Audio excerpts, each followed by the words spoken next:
All right, everybody, welcome back to the Lightning Redemption Project. Another late night here in the garage trying to get some stuff done. Got most of the interior ready. I've been testing out the electrical system. We got a lot of the things starting to work. I was actually able to get the starter to crank over. Had a little bit of issue with the shift linkage. Once I got that straightened out where I could actually see the vehicle in the park, the crank circuit now works. So we know all that stuff works. What I need to do is get the interior buttoned up, get all the trim as much as I can on the dash, all kind of put up, ready to go. So I know that that's out of the way. It's not 100% necessary to get the truck run, but you know, don't just, I don't like to just move on to the next step without finishing the bits of the previous step. So once I can get the interior set up, what we're gonna actually do is then go on to the underside and start doing some work with the transmission things. The transmission cross member needs mounted in, and we have transmission dipstick needs to go in, cooler lines, a new transmission cooler. This truck stock, since it was a base model 4.6, just utilized the radiator for the transmission cooler. The Lightning setup utilizes an external transmission cooler, so we're gonna have to locate an external transmission cooler, run all the lines. I just got a whole bunch of brand new components for that. So a lot of fitment and fitting and putting stuff in, but at least since all the components are new, it's basically just mount it up, run the stuff, and get that stuff buttoned up. And then once all the transmission and things are lined out where it needs to be, then it's just finish up the engine compartment here.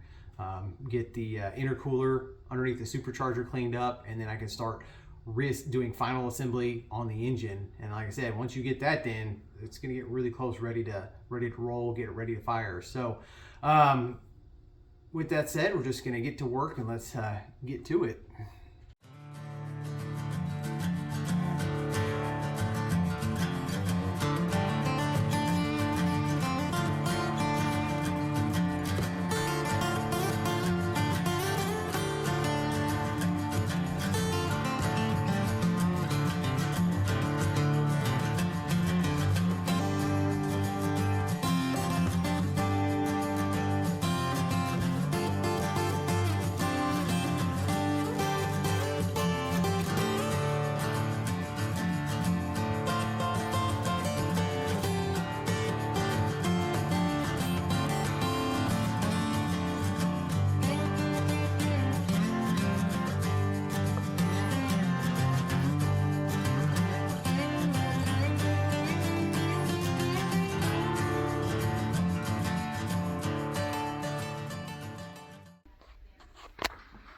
Quick update here.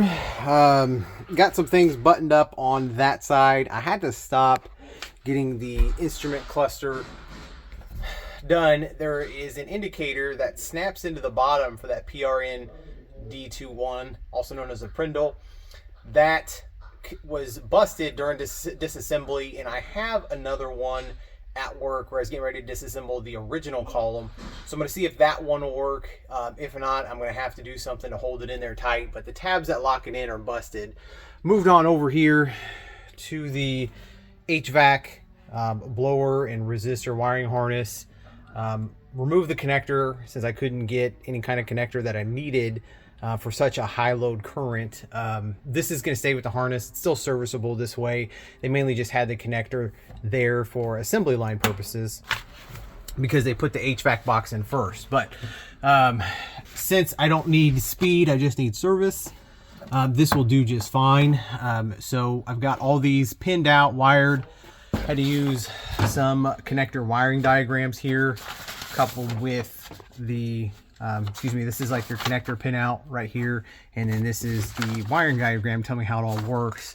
Utilized all these just to make sure I got this wired up the way I need to. So now I can wrap it up, try to make it look as factory as possible.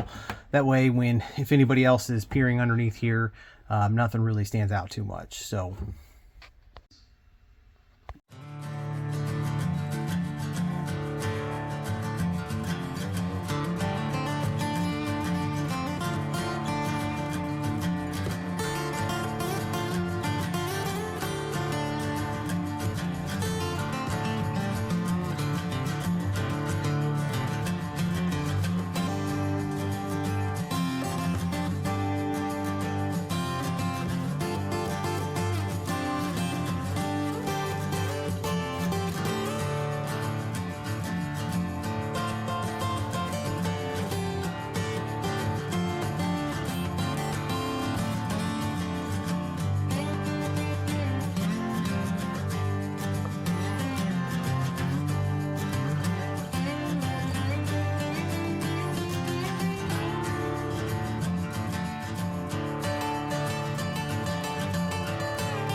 All right, so end of the night here.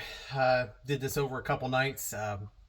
All the little stuff really takes some time to go through and get lined out. But if you look here, we have a steering wheel in. Most of this interior stuff's put together. Have a little bit of an issue with the passenger airbag over here. The module's working. It's asking to be programmed to the VIN, so all that stuff matches. But currently, it's reading a fault for the passenger airbag. I'm gonna have to get that program first and then see what it still reads when it's VIN specific and see if that helps it out any. May have to source some replacement parts. The resistance may be off from the 97 module, airbag module to the 2000 harness. Some of that stuff is not quite interchangeable because of the sensitivity. So we'll just have to see. It's not needed to get it to run and drive. So as far as right now, I'm just gonna move on and go to basically more pressing things, and then we can deal with some of the kinks after the fact. But it's a nice sight to see. We have majority of this dash is all in, it's in and secured, all the wiring is where it needs to be, you know, doors, everything, all that other stuff's really working. So it's nice to see this truck is actually starting to feel like a truck again now that we have stuff functioning. Now I can start working on just regular basic mechanical stuff.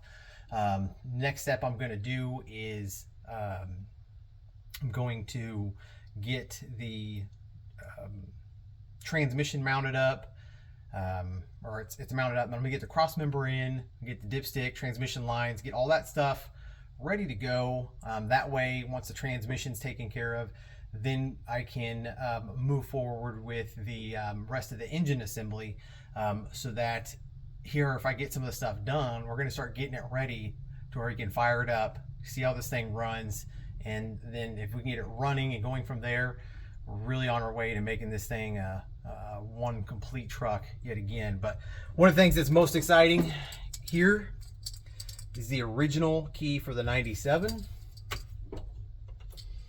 Got that in here. If you look, the key works, comes on, does what it needs to do. So yeah, got that lined out. It's going to be nice to have that all functioning the way it needs to. Key dinger works. I mean, really, things looking like a truck again. So again, like, comment, subscribe, do all the YouTube things, and until next time, I'm out.